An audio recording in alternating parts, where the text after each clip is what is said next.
இந்த வீடியோல இப்போ 10th முடிச்சவங்க 12th முடிச்ச ஸ்டூடெண்ட் கூட தான் நான் பேச போறேன். ஸ்கூல் எல்லாம் முடிஞ்சு ஒரே ஜாலியாக இருக்கீங்க போல, கேம் விளையாடிட்டு டோலிங்க கூட பேசிட்டு ஒரே பண்ணு தான். ஓகே, இந்த டைமில் ஜாலியாக இல்லாமல் வேற எந்த டைமில் ஜாலியாக இருக்க முடியும்? பட் 10th முடிச்ச ஒரு பையனோ ஒரு பொண்ணோ இந்த வீடியோ பார்த்துட்டு இருந்தீங்கன்னா நெக்ஸ்ட் நீங்கள் 11th ஒரு கரெக்டான குரூப் சூஸ் பண்ணணும் இல்லையா? அது வந்து உங்களுக்கு பிடிச்ச மாதிரி உங்களோட இன்ட்ரெஸ்ட்டுக்கு ஏற்ற மாதிரி தான் அந்த குரூப் இருக்கணும். என்னோட ஃப்ரெண்டு வந்து இந்த குரூப் எடுத்துருக்கிறான் ப்ரோ, நானும் எடுத்துட்டேன் அப்படின்னு எந்த டெசிஷனும் எடுக்காதீங்க. ஏன்னா உங்களோட கெரியரே வந்து இதுலேருந்து தான் ஸ்டார்ட் ஆக போகுது, 10th தான். உங்களோட கெரியரில் நீங்கள் எடுக்கக்கூடிய ஒவ்வொரு டெசிஷனுமே உங்களுக்கு பிடிச்ச மாதிரி உங்களோட இன்ட்ரெஸ்ட்டுக்கு ஏற்ற மாதிரி தான் இருக்கணும். ஸோ அவ்வளோதான், 10th நான் சொல்ல வேண்டியது முடிஞ்சிச்சு. நீங்கள் போய் ஜாலியாக கேம் விளையாடுங்க, டோலிங்க கூட பேசுங்க, என்ஜாய். ஸோ நெக்ஸ்ட் வந்து 12th ஸ்டூடெண்ட். இப்போ தான் வந்து உங்களுக்கு 18 வயசு ஸ்டார்ட் ஆகுதுன்னு நினைக்கிறேன். So welcome to teenage. இந்த வயசில் வந்து உங்களோட டிரைவிங் லைசன்ஸ், உங்களோட பேன் கார்டு, உங்களோட ஓட்டர் ஐடி, வேறு என்னென்ன வந்து எடுக்கணுமோ அது எல்லாமே எடுத்து வச்சிருங்க. ரொம்பவே யூஸ்ஃபுல். இதுக்குன்னு தனியாக வந்து டைம் ஸ்பெண்ட் பண்ணாதீங்க. இதுதான் வந்து கரெக்டான டைம். அண்ட் இந்த டைமில் வந்து உங்களோட காலேஜை சூஸ் பண்ணுறதுல, உங்களோட டிபார்ட்மெண்ட்டை சூஸ் பண்ணுறதுல ரொம்ப பிஸியாக இருப்பீங்க. ஸோ 10th சொல்ல வேண்டிய அதே தான் நான் உங்களுக்கு சொல்கிறேன். நீங்கள் எதை சூஸ் பண்ணாலும் சரி, எந்த காலேஜ்னாலும் சரி, எந்த குரூப்புனாலும் சரி, அது உங்களுக்கு பிடிச்ச மாதிரி உங்களுக்கு இன்ட்ரெஸ்ட் இருக்கிற டிபார்ட்மெண்ட்டை சூஸ் பண்ணுங்கள். அண்ட் இந்த டைமில் நீங்கள் எடுக்கக்கூடிய டெசிஷன் வந்து ஒரு தொலைநோக்கு பார்வையோடு எடுங்க. அது என்ன ப்ரோ தொலைநோக்கு பார்வை அப்படின்னு கேட்டிங்கன்னா, இப்போ வந்து ஃபார் எக்ஸாம்பிள் எனக்கு வந்து ஒரு கம்ப்யூட்டர் சயின்ஸ் குரூப் பிடிச்சிருக்குன்னு வச்சுக்கோங்க.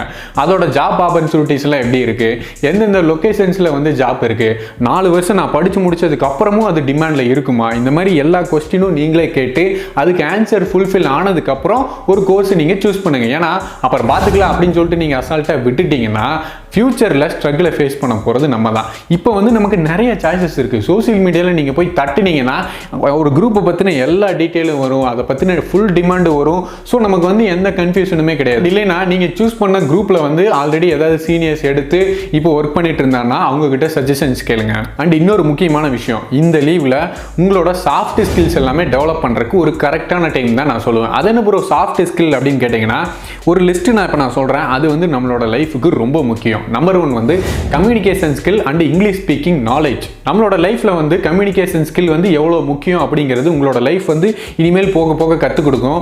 வாயில புள்ள பொழைச்சிக்கும் அப்படின்னு சொல்லுவாங்களே, அது வந்து 100க்கு 100 உண்மை. உங்களோட கம்யூனிகேஷன் ஸ்கில்லை வந்து டெவலப் பண்ணணும் அப்படின்னு நினச்சிங்கன்னா ஆல்ரெடி நான் வீடியோ வந்து போஸ்ட் பண்ணியிருக்கேன் நம்மளோட சேனல்லே.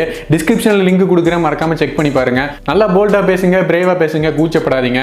And also side by side English இங்கிலீஷ் ஸ்பீக்கிங் நாலேஜையும் கொஞ்சம் டெவலப் பண்ணுறதுக்கு ட்ரை பண்ணுங்கள். Number 2 fitness. ப்ரோ ஆல்ரெடி நான் ஃபிட்னஸ் பண்ணிட்டு இருக்கேன் ப்ரோ அப்படின்னு சொன்னீங்கன்னா கங்க்ராச்சுலேஷன். இனிமேல் பண்ண போறீங்கன்னா சூப்பர், ஸ்டார்ட் பண்ணுங்க. ஏன்னா வந்து காலேஜ் படிக்கும்போது நீங்கள் இந்த ஃபிட்னஸ் ஸ்டார்ட் பண்ணீங்கன்னா டெஃபினட்டாக உங்களோட கான்ஃபிடென்ட்டை அது சூப்பராக பூஸ்ட் பண்ணும். காலேஜ் படிக்கும்போதே நீங்கள் வந்து ஒரு சூப்பரான பாடி வச்சிருந்தீங்க அப்படின்னா டோலியும் கூட பார்த்து ரசிப்பாங்க. அண்ட் ப்ராப்பரான ஹேர் ஸ்டைல், அது வந்து ரொம்ப முக்கியம். நம்மளை பார்த்தாலே கொஞ்சம் ப்ரொஃபஷனலாக இருக்கிற மாதிரி இருக்கணும். இந்த புள்ளிங்க வந்துட்டு இங்கே இந்த இடத்துல அதிகமாக, இந்த இடத்துல கம்மியாக, இந்த ப்ரௌன் கலரில், ரெட் கலரில் இந்த மாதிரி டை அடிச்சுட்டு சுற்றுவாங்க இல்லையா, அந்த மாதிரி ஹேர் ஸ்டைல்லாம் தயவு செஞ்சு வைக்காதீங்க. உங்களோட ஃபேஸுக்கு ப்ரொஃபஷனலாக ப்ராப்பராக எந்த ஹேர் ஸ்டைல் வந்து செட் ஆகுதோ அதை வந்து இப்போவே சூஸ் பண்ணுங்க. அண்ட் உங்களோட ட்ரெஸ் கோட், இப்போ நீங்கள் ட்ரெஸ் வந்து எப்படி போடுறீங்களோ அதே மாதிரியே வியர் பண்ணுங்க. பட் உங்களோட ட்ரெஸ் கோடில் நீங்கள் நெக்ஸ்ட் லெவல் போறதுக்கு என்ன பண்ணுமோ அதை ட்ரை பண்ணுங்க. நம்பர் 3 மணி மேனேஜ்மெண்ட். இந்த காலத்தில் ₹1 சம்பாதிக்கிறது எவ்வளோ கஷ்டம்னு உங்களுக்கே தெரியும். நம்மளோட ஃபீஸ் எல்லாம் வந்து கஷ்டப்பட்டு நம்மளோட அப்பா அம்மா சேர்த்து வச்சு தான் நம்மளை காலேஜில் ஜாயின் பண்ண வைக்கிறாங்க. ஸோ நம்மளோட லைஃப்பில் நம்ம செலவு பண்ணக்கூடிய ஒவ்வொரு காசையும் இது நமக்கு ஒர்த்தா, தேவையில்லாமல் செலவு பண்ணுறோமா, அண்ட் இந்த காசை எப்படி நம்ம இன்வெஸ்ட் பண்ணுறது, எப்படி சேவ் பண்ணுறது, இந்த மைண்ட் செட்டை வந்து இப்போவே கொண்டு வர ட்ரை பண்ணுங்க. ஏன்னா நம்ம காலேஜ் ஜாயின் பண்ணதுக்கப்புறம் ஏகப்பட்ட தேவையில்லாத செலவெல்லாம் கண்டிப்பாக வரும். அதெல்லாம் வந்து எப்படி மேனேஜ் பண்ணுறது அப்படிங்கிறத பற்றி படிக்கிறது தான் money management skill. Number 4 time management skill. Money மேனேஜ்மெண்ட்டை விட டைம் மேனேஜ்மெண்ட் வந்து ரொம்ப முக்கியம்னு நான் நினைக்கிறேன். ஏன்னா நீங்கள் காலேஜ் ஜாயின் பண்ணதுக்கப்புறம் டெஃபினட்டாக உங்களுக்குன்னு ஒரு கேங் சேருவாங்க. நீங்கள் வந்து வெளியே போவீங்க, படத்துக்கு போகிறது, கட்டடிக்கிறது, இதெல்லாமே நடக்கும். ஆப்வியஸாக இதெல்லாம் பண்ணவே கூடாதா ப்ரோ அப்படின்னு கேட்டிங்கன்னா டெஃபினட்டாக இதெல்லாம் பண்ணணும். இதெல்லாம் பண்ணாதான் ஒரு காலேஜ் ஸ்டூடெண்ட். அப்புறம் வேறு என்ன என்ஜாய் இருக்குது? இதையும் பண்ணணும். அட் த சேம் டைம் நம்மளோட லைஃப்பை டெவலப் பண்ணுற மாதிரி நம்ம ஸ்கில்லை லேர்ன் பண்ணுறதுக்காகவும் நம்ம டைமை ஸ்பெண்ட் பண்ணணும். ஸோ இதை பேலன்ஸ் பண்ண தெரியணும். இதெல்லாம் எப்படி பேலன்ஸ் பண்ணுறது, இதுக்குண்டான ரூல்ஸ் எல்லாம் என்னங்கிறத பற்றி படிக்கிறது தான் டைம் மேனேஜ்மெண்ட் ஸ்கில்.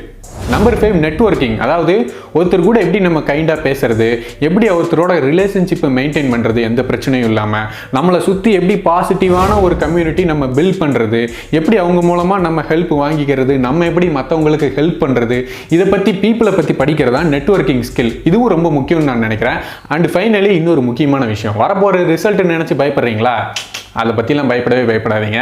ஏன்னா வரப்போகிறது 10th-ஓடது 12th-ஓட ரிசல்ட் தான், உங்களோட லைஃபோட ரிசல்ட் கிடையாது.